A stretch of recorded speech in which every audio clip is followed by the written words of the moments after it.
जय हिंद, नमस्कार। मैं अनुजोत।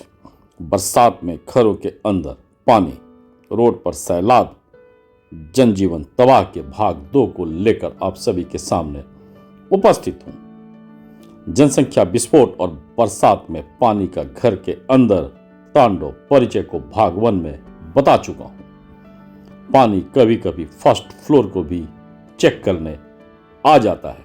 कई लोग इसका दंश झेले भी होंगे।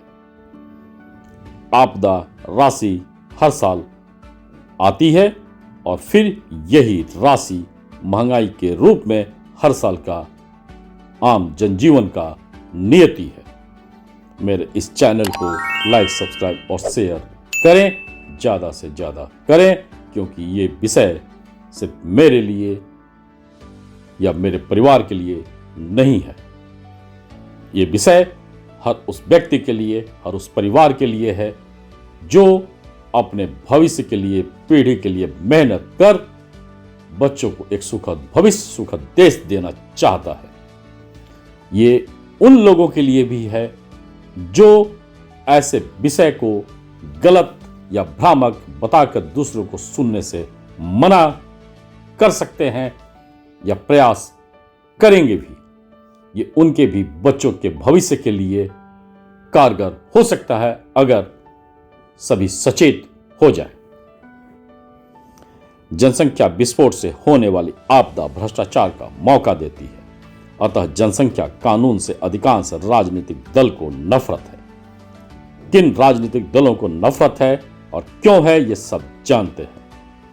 पर जनता में जातिवाद खुद से एक बहुत बड़ा घातक हथियार है और जातिवाद राजनीति से खुद और भविष्य को बर्बाद करना कुछ का मकसद है, चाहे उस मकसद में उनकी अपनी ही पीढ़ी बर्बाद क्यों ना हो जाए।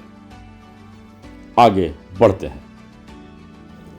बरसात में जब पानी संकीर्ण रोड पर ग्राउंड फ्लोर या फर्स्ट फ्लोर तक आता है, सैलाब लाता है, तो कई बिन बुलाए मेहमान भी पानी के साथ आ जाते हैं और कुछ दिन तक सेवा करवाने के लिए पानी के साथ स्थिर हो जाते हैं। जैसे तैसे अगर पानी निकल भी जाए तो बिन बुलाए मेहमान छुपकर हमलावर हो जाते हैं, यानी कई बीमारियों का जड़ बनते हैं। ग्लोबल वार्मिंग भी जनसंख्या विस्फोट के कारण बढ़ी है और असामान्य मानसून लगभग पूरे देश में देखा जा रहा है। जनसंख्या विस्फोट ने पेड़ पौधे गायब कर दिए हैं, तालाब गायब हो गए हैं, कृषि भूमि पर व्यावसायिक अट्टालिकाएं खड़ी हैं, ग्रामीण लोगों का रुझान और दबाव शहरी क्षेत्र पर ज्यादा बढ़ा है, क्योंकि कृषि अब एक उद्योग न होकर एक राजनीति है। कौन कितना लोन लेगा या मिलेगा, ये सोच ज्यादा है। लोन का अधिकांश हिस्सा व्यक्तिगत सुख सुविधा में खर्च होना एक आम समाचार है। फिर लोन या ब्याज माफी राजनीति, ये एक नया खेल चालू होता है जो देश के अधिकांश राजनीतिक दल को सूट करता है। महंगाई को बढ़ाने में लोन माफी भी एक बहुत बड़ा रोल निभाती है। चाहे कोई भी हो, उद्योगपति हो या किसान, लोन माफी पूरे देश का महंगाई है। अतः महंगाई अधिकांश राजनीति को सूट करता है। ये क्यों, यह अब जनता को भी सोचना होगा। अतः कृषि से ज्यादा ध्यान लोन या लोन माफी या ब्याज माफी पर केंद्रित है। अतः कृषि एक उद्योग न होकर लोन माफी या राजनीति है।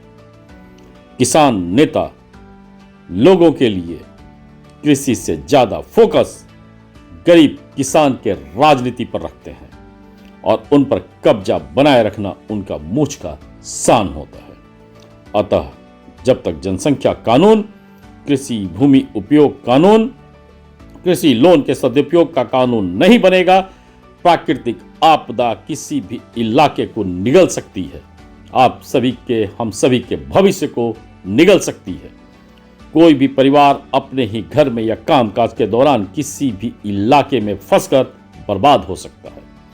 गरीबी, बेरोजगारी, महंगाई, भ्रष्टाचार का जड़ जनसंख्या विस्फोट है, जो विध्वंसक आजादी के बाद से ही देश के 90% राजनीतिक दलों को सूट किया है।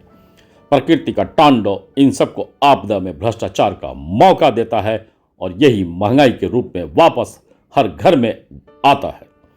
जनता का बर्बादी से गरीबी का आना निश्चित होता है। पुनः गरीब का राजनीति दल को अरबपति बनाता है।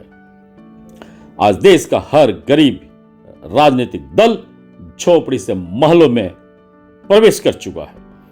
भाजपा ने जनसंख्या कानून पर कई बार बात किया और कई राज्य कोशिश कर भी रहे, पर प्रमुख राजनीतिक दल और क्षेत्रीय दल का विरोध इतना जबरदस्त है और अपरोक्ष रूप से मुस्लिम को उकसाकर धार्मिक काट का छूट इतना जबरदस्त है कि कोई भी व्यक्ति बोल्ड होकर इस कानून को सामने नहीं ला पा रहा और जनता जातिवाद में इतनी मस्त है कि उसे सामने आने वाला खतरा दिख ही नहीं रहा और जनसंख्या विस्फोट से उत्पन्न होने वाली गरीबी, बेरोजगारी, महंगाई, भ्रष्टाचार, आतंक दिख ही नहीं रहा है। स्वार्थी नेता और भ्रम पैदा करने वाले के पीढ़ी भी बर्बाद होंगे, यह निश्चित है, पर स्वार्थ नीति से ये अपनी गंदगी को नहीं छोड़ते हैं।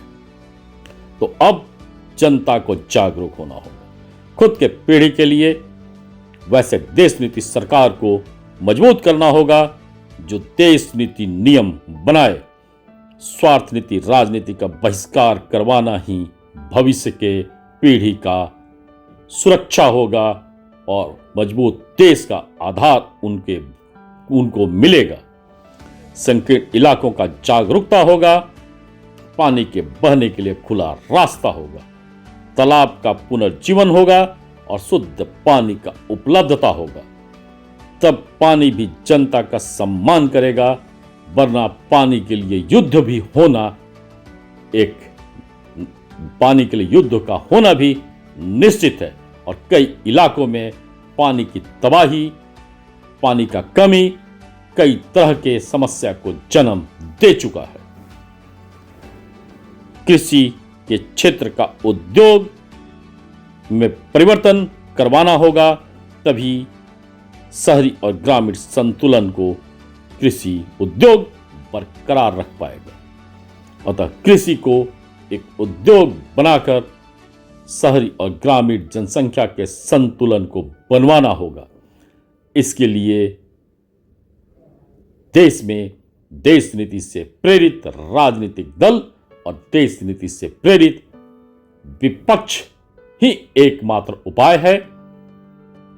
जिस तरह की स्वार्थ राजनीति आज देश के अंदर व्याप्त है, भ्रामक राजनीति देश के अंदर व्याप्त है, ये आने वाले भविष्य के लिए सुखद संकेत नहीं है।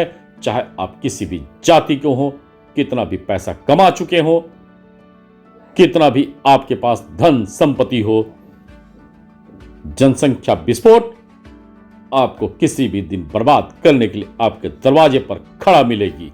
धन्यवाद।